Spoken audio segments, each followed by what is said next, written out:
What is scope change control?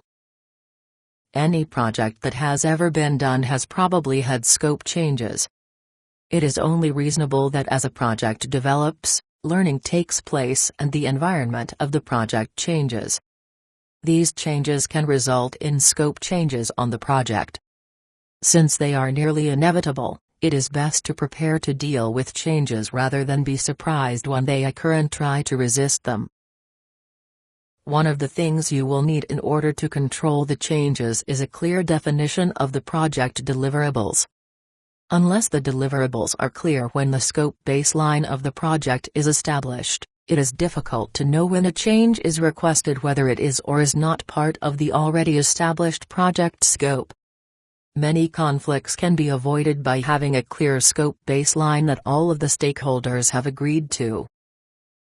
Since changes to the project scope are inevitable, we should have a means of changing the scope in such a way that the changes can be managed successfully into the project without causing havoc.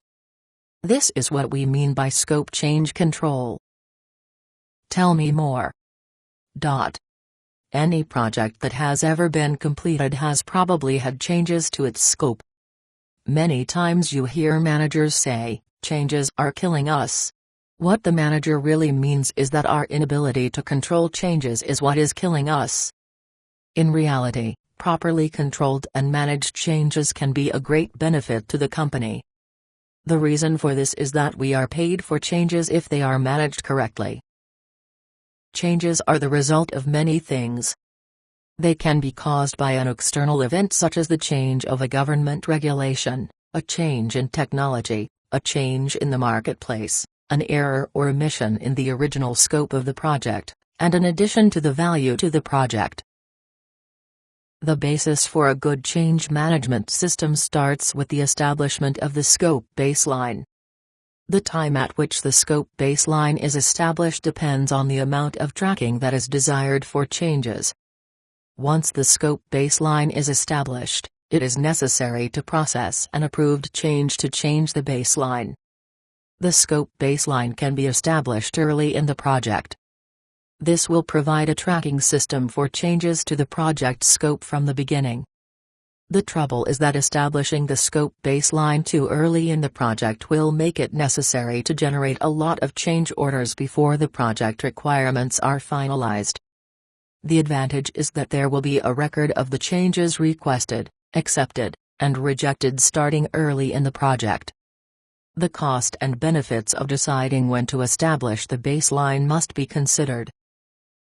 A good scope change control system is one that makes sure that all of the stakeholders concerned with a change are made aware that it is being submitted, agreed upon, processed, disapproved or approved, and implemented. Change management must be careful to ensure that budgets, schedules, performance, and documentation are all changed to reflect the change. Changes should be managed through a change management procedure, as shown in Figure 213.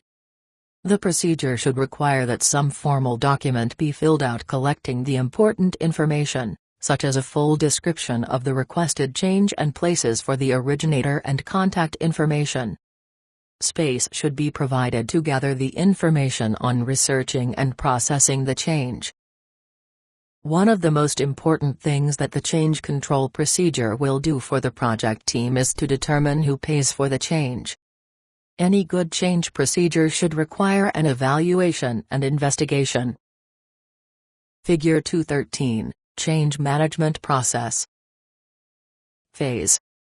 This will ensure that the change is carefully thought out and that all of the stakeholders affected have an opportunity to confer on it. It is important that the investigation of the change be paid for by the stakeholder who originated the change. This is important for two reasons. The project budget and resources can be quickly used up investigating changes suggested by various stakeholders. This is especially true if there is no cost to the stakeholder requesting the change. The requesting stakeholder will be more reluctant to request changes if he must first obtain approval for the request and obtain funds for the investigation.